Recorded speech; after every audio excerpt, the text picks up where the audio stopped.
बदलापूर पश्चिम बिलोली परिसरात असणाऱ्या माऊली इलेक्ट्रॉनिक्स या दुकानामधून एका चोरट्यानं चक्क एलईडी टीव्ही घेऊनच पळ काढला। ही संपूर्ण घटना दुकानामध्ये असणाऱ्या सीसीटीव्ही कॅमेऱ्यामध्ये कैद झाली आहे। 6 फेब्रुवारी रोजी सकाळी 9:30च्या सुमारास ही घटना घडली आहे।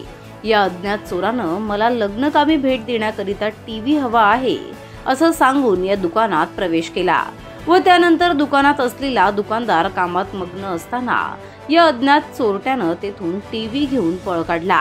ही संपूर्ण घटना सीसीटीव्ही मध्ये कैद झाली आहे। या संदर्भात बदलापूर पश्चिम पोलीस स्थानकात गुन्हा दाखल करण्यात आला आहे।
प्रतिनिधी श्रद्धा ठोंबरे, आपले बदलापूर।